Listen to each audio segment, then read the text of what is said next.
Everybody, Jared Jones. I'm seeing a lot of real estate agents actually sounding super panicked in the last 30 days. And I gotta tell you, if they're panicked now, nothing compared to the way the market's gonna be by Christmas this year, spring. And honestly, if you're a home seller and you're on the fence and you're gonna cash out at the high and you're not in the market this fall, it's game over after that. Like, what you see now is the proverbial calm before the storm. And agents are panicked already. But by December, it's going to be way worse, way worse.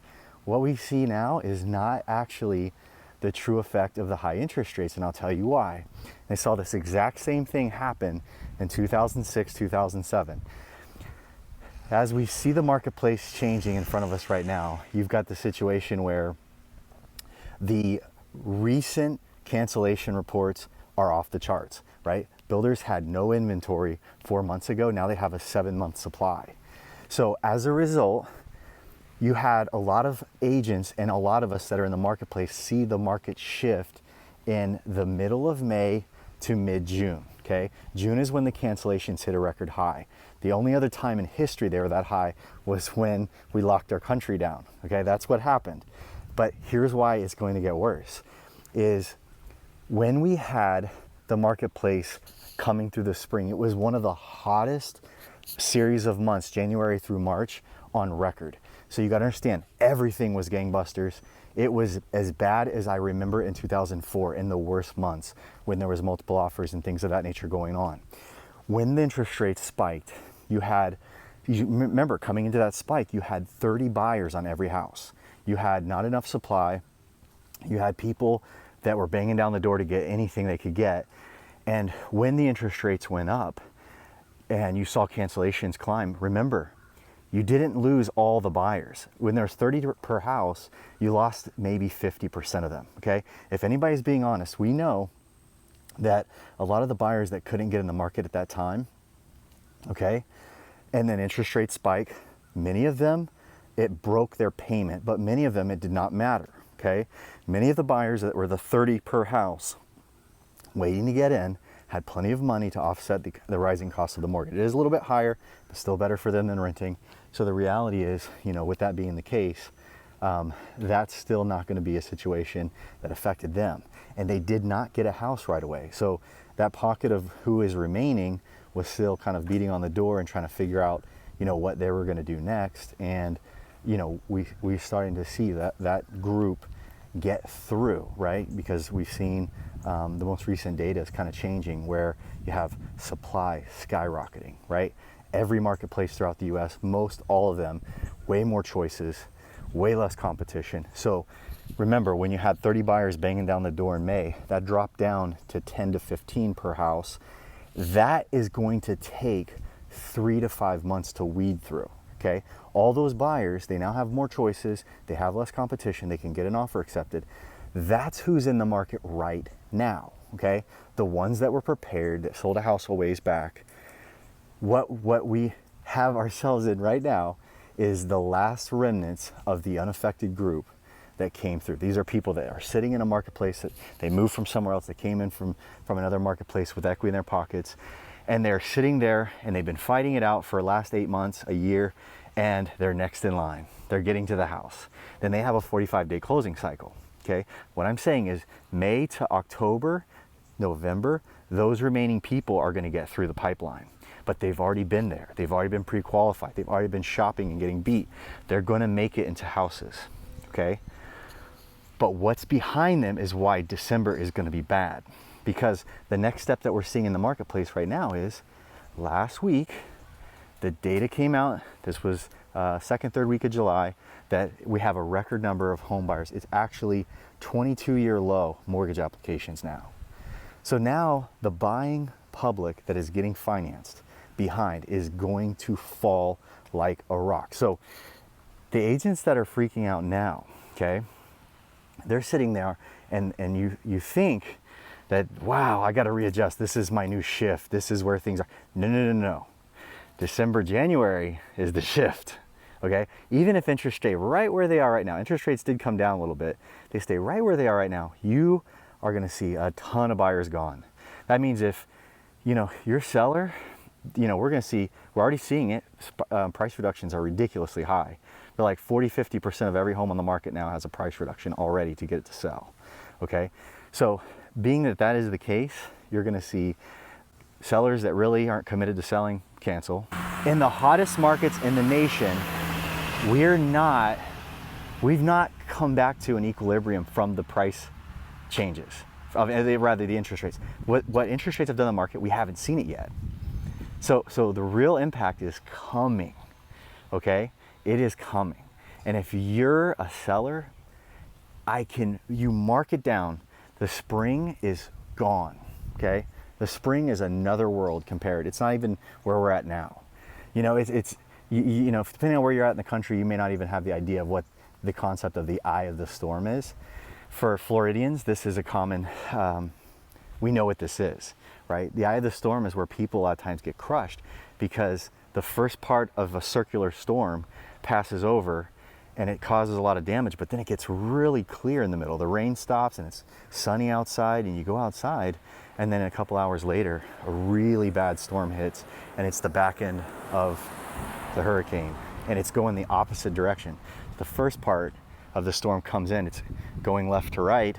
The backside of the storm comes in, and the backside's going the opposite direction. It goes right to left, and it upends everything, you know? It's kind of like takes the trees, bends them one direction, the other side, if they're lucky to make it, they stay in the ground, or they're just carnage everywhere. And essentially, like, we're sitting in the peaceful spot right now, and it's funny to me how many agents are already in full-blown panic. Like, oh, Jared, I'm gonna have to reduce my prices like every week now.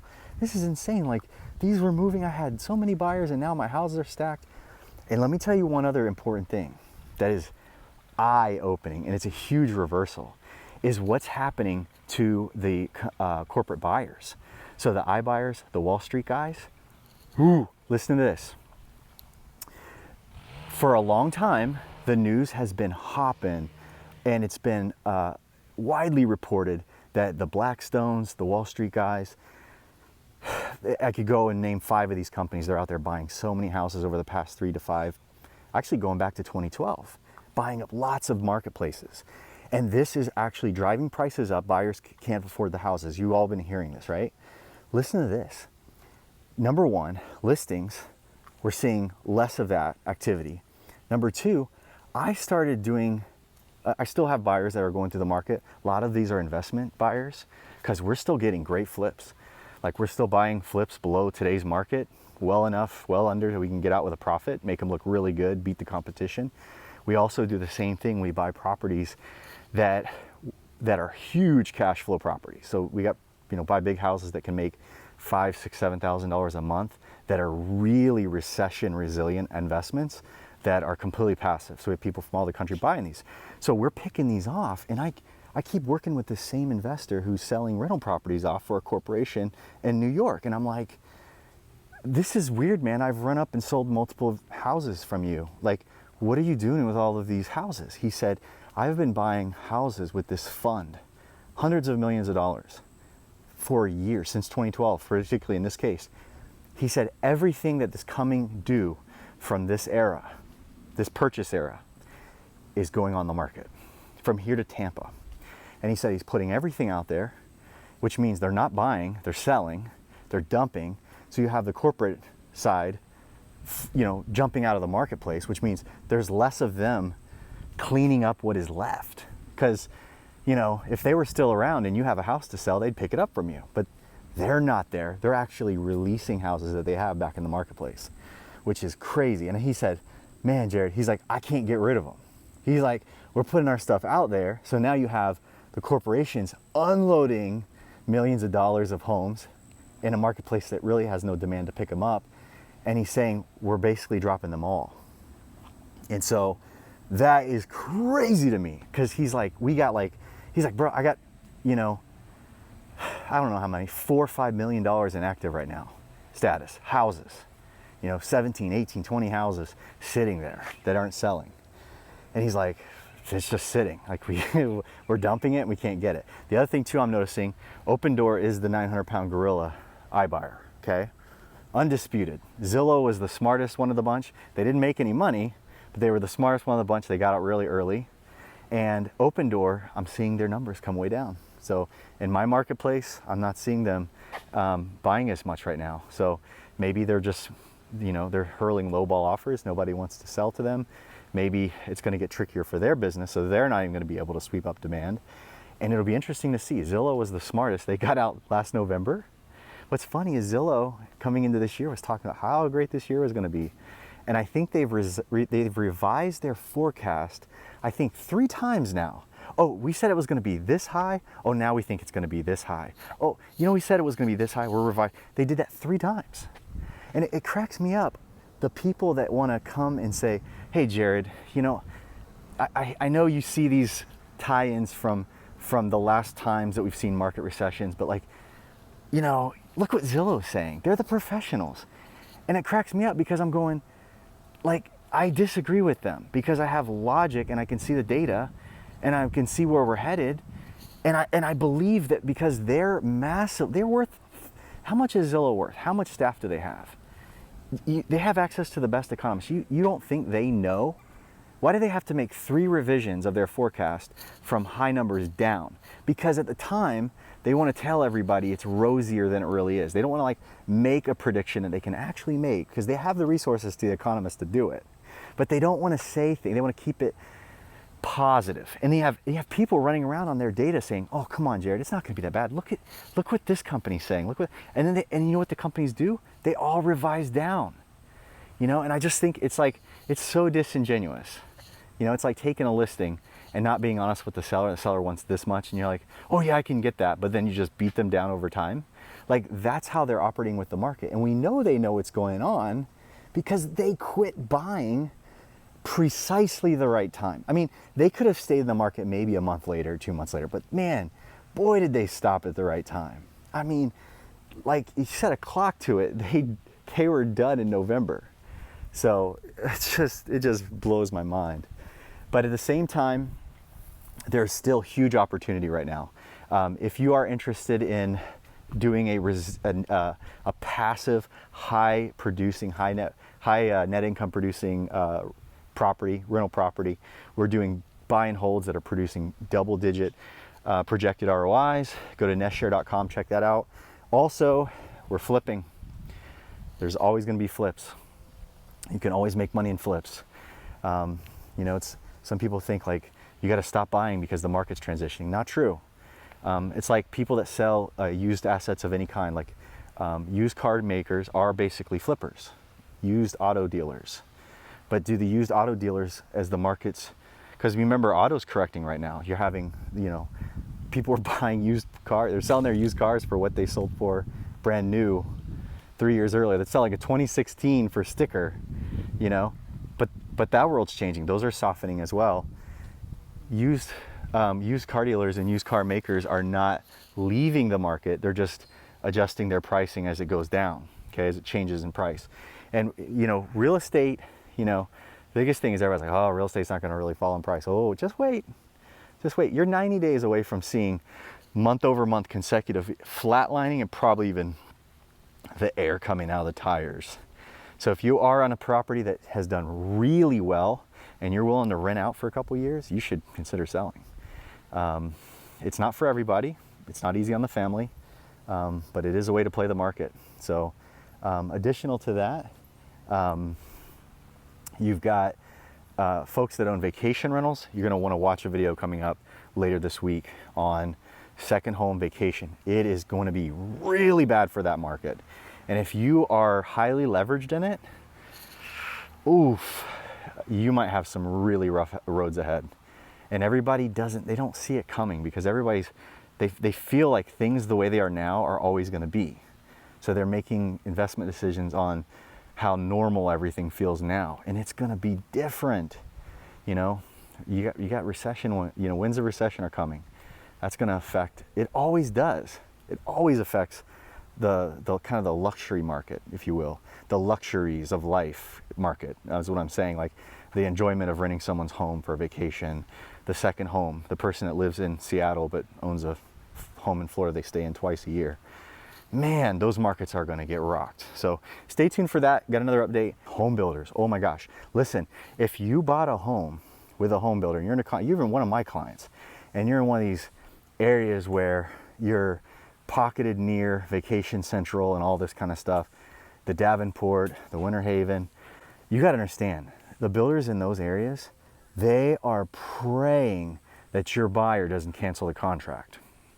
They are praying on their knees that this deal goes through. If you have buyers in those areas as an agent, if you're sitting on a new build, you're in a contract with a builder who's got 3, 5, 6 months left, you want to take that builder to the mat and get more stuff out of them. Because I guarantee you that same builder in that same neighborhood you're buying in is offering all kinds of incentives to get rid of the homes that are behind yours that aren't under contract yet. They're giving away massive closing cost money. They're giving away massive upgrade money. They're paying the realtors even more money. The point is, they're giving that money away to the homes after you, okay? You know, it's important to ring that builder out. They do not want to see you walk. The simplest thing that real estate agents can do representing buyers right now, and those, you know, in my area, I'll give you an example.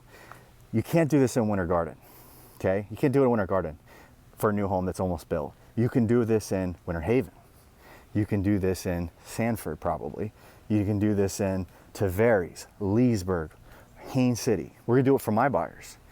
You need to take the builder to the mat because they're throwing in new incentives on all the new stuff, and they will make sure that that you stay in the contract. Now, you don't have a ton of leverage to do it, but if the builder believes that they're gonna have the house back, oh Lord, they do not want that to happen. I guarantee you they don't want that to happen. So get your client a buy down at least. Get them to get the rate down on the builder's cost, because I can guarantee you this, they're giving all that money away to all the other homes that are coming up. It's every day they're emailing us with paying agents 7% commissions, paying for massive buy downs that cost $10,000, $15,000 in some cases. Get those builders to help out. But here's the summary point, okay? A lot of you are sending me content.